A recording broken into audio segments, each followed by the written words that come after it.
Witchcraft essentially is the dominating satanic force. It's the force that captivates, that dominates, that controls. And it works by spells and by curses and by personal domination. And let me say right at the beginning that it is never the will of God for one person to dominate another. In any situation where one person dominates another, the force that enables that person to do so is evil. It is never the will of God for a husband to dominate his wife, or a wife to dominate her husband, or parents to dominate children, or a minister to dominate his congregation. Any time that you get domination by one person over another, the force behind it is evil. And very often it is actually witchcraft. You see, there's such a thing as the soulish, which is quite distinct from the spiritual. There is no time to go into this tonight, but the spiritual is one thing, the soulish is another. Paul says in 1 Corinthians 2, the soulish man receiveth not the things of the Spirit of God, neither can he know them, for they are spiritually discerned.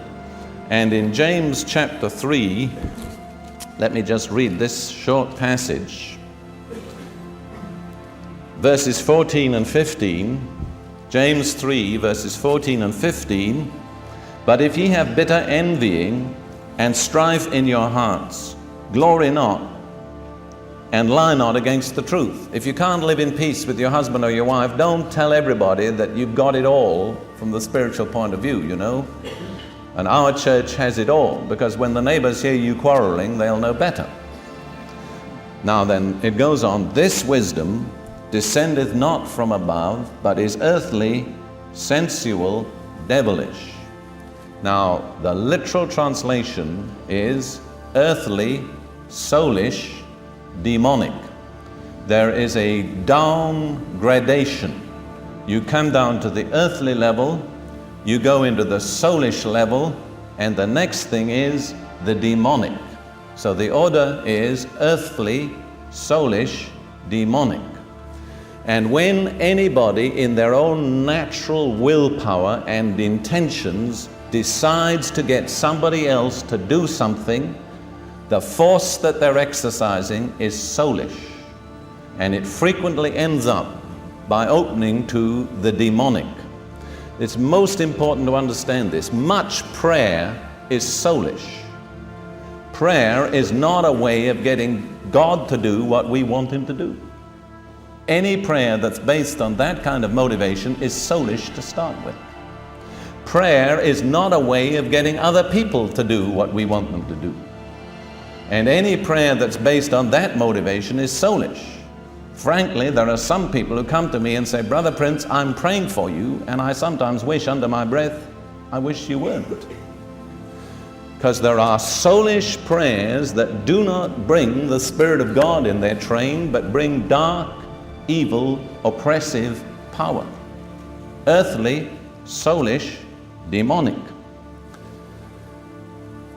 And when a person, in the name of being spiritual, becomes soulish in order to assert his own will, express his own personality, get his own desires and ambitions fulfilled, get other people doing what he wants, that person, and it's usually a woman, is in danger of coming under the influence of witchcraft. And there are, let me say, two kinds of witches. And I've dealt frequently with both kinds. There are the witches who know they are witches. They intend to be witches. They cultivate Satan's power. They deal in spells and curses and things like that. I've dealt with many of them. We've had some here in these meetings. Some have been delivered. But there's another kind of witch who really, in many ways, is more dangerous, because she doesn't know she's a witch, and other people don't know she's a witch. And she's usually a good church member. A man phoned me a little while back, long distance. He was quite excited. He said, Brother Prince, are there Pentecostal witches? And I said, yes, there are. And there are charismatic witches too. Oh, he said, what's the difference? Well, I said, Pentecostal witches usually operate in Pentecostal congregations and try to control the pastor and the congregation. Charismatic witches usually operate in home prayer groups and try to control the home prayer group and usually their husband as well. So he was silent for a few moments, and then he said, well, I think what we have is a charismatic witch, he said. Now this may sound shocking to some of you, but I'm speaking on the basis of experience. I have run into this more times than I can count.